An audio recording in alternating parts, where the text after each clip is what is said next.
What's up guys? It's your boy, Suplado Moto. Okay, for today's vlog, so may nakita akong comment sa ating comment section nung pinost ko yung what age women are more attractive. So, sinabi ko doon 18 to 24. Alo, ang dami nag-react. Ba't yung iba ayaw tanggapin?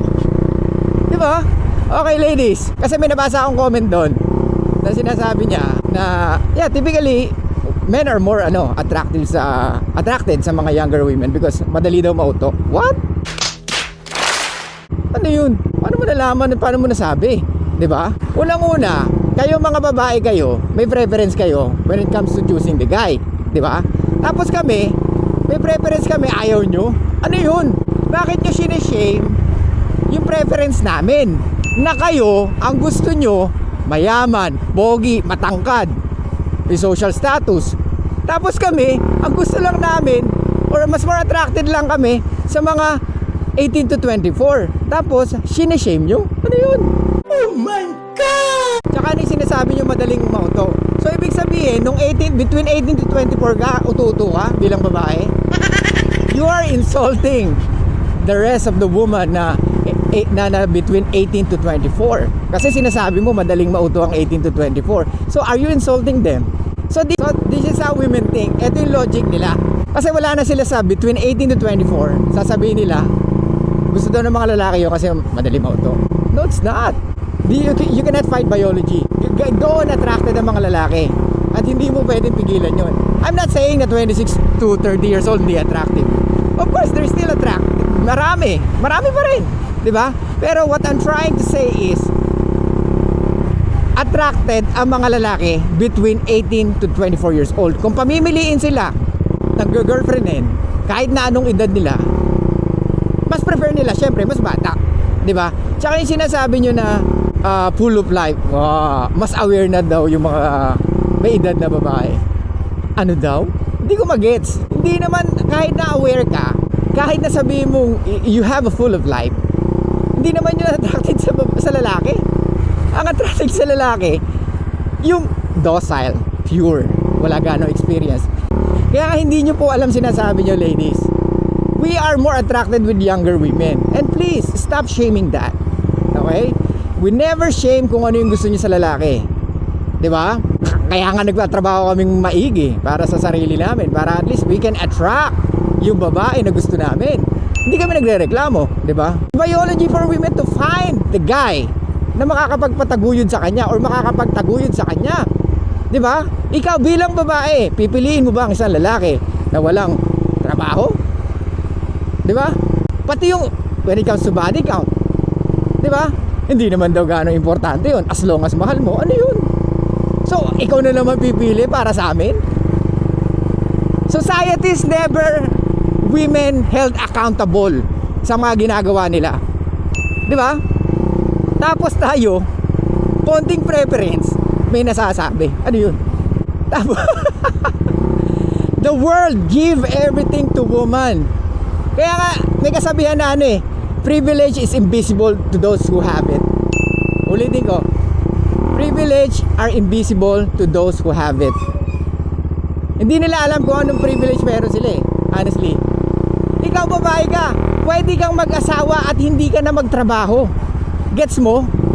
Kaso ang problema ngayon, nowadays, karamihan ng babae gustong kumita. Pero hindi naman pinipigilan yun. Walang problema naman yun. Kaso, tandaan mo, may consequence. Na pag nagtrabaho ka at gusto mong maging successful, most of guys hindi attracted sa ganung babae. For example, I'm a successful guy. Nakapunta na ako sa iba't ibang bansa. Let's say, nakapunta na ako ng Japan. How many times ako nakapunta ng Japan? Let's say for example 10 times. So for me nakakasawa na, 'di ba? Pero pag may kasama ako na babae na never pang nakapunta doon, of course, I will be more happy. Women, hindi nyo alam kung ano nakakapagpasaya sa lalaki. We show the world for you. Yun yung mga nakakapagpasaya sa amin. Alam mo yung Aladdin, yung kanta ng Aladdin, I can show you the world. Yun ang gusto namin. Kaya nga, hindi kami attracted sa babae na marami ng experience. Regardless kung sexual partners man yan or marami na siya napuntahan. Kasi ano pang kaya namin ipagmalaki sa'yo, or ano, saan ka pa namin pwedeng dalhin. So hindi po insecure mo naman. Hindi ganun yun.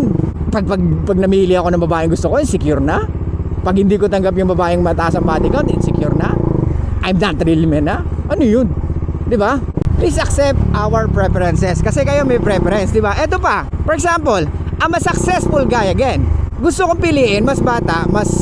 Siyempre, yung kasi I want to build family, di ba? I want to make sure na safe siya magbuntis, tapos bata pa. Para at least, kahit umidad siya ng up to 30, let's say I'm 35 years old.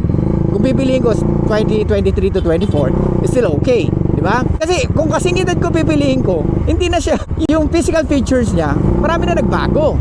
Di ba? Hindi mo pwede sabihin, alam mo, nung araw, ganda ko talaga.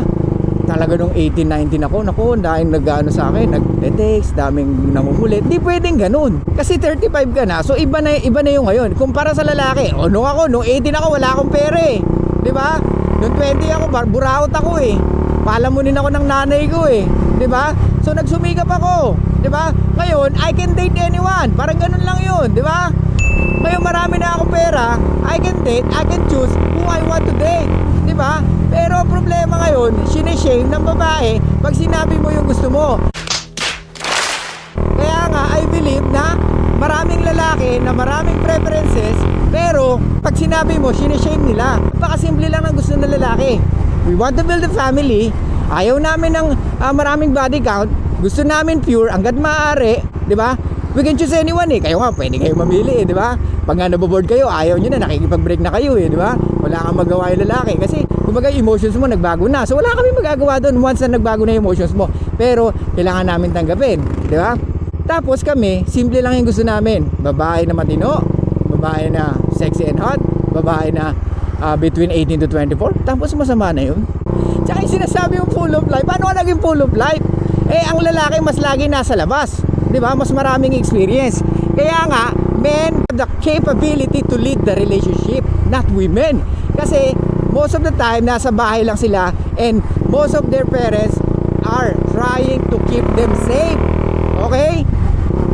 Since the beginning of time, lahat ng privilege binibigay sa babae, because yun nga yung sinasabi nila, for both genders, mas vulnerable ang babae or mas delikado. Di ba? Ngayon, maraming pulis, maraming sundalo. Why still ayaw ka palabasin ng nanay mo pag gabi na? 'Di ba? Kahit na nasa edad ka na, o saan ka na naman pupunta? Gabing-gabi na. O anong oras ka na naman uuwi? 'Di ba? Kasi nga babae ka. Gets mo?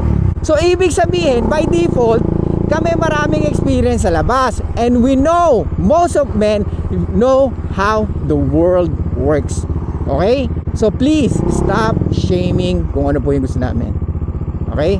Tanggap namin, gusto mo na mayaman, gusto mo ng pogi, di ba? Gusto mo na successful, gusto mo yung talaga maiaahon ka sa hirap, gusto mo matubos yung kalabaw na nakasanla, gusto mo alam mo yung gusto mo madala mo yung nanay mo sa ibang bansa, yung mga ganung bagay, di ba? We don't shame that. So I hope na wag nyo rin po i-shame yung gusto namin mga lalaki. Simple lang yung gusto namin, hindi naman po too much. Gusto lang namin is, yun nga, matinong babae, madaling kausap, not annoying, not combative, not opinionated. Kasi we are the leader of the relationship. Parang ano yan eh, ikaw ang presidente, tapos yung vice president mo hindi mo kaalyado. Lagi kayo mag-aaway, lagi kayo magtatalo. So ganun lang yun, di ba? Kaya guys, please choose woman na nagpa-follow sa'yo or nagpa-follow sa gusto mong program sa buhay mo. Okay? So yun lang guys, thank you so much. I'll see you guys next time and bye-bye.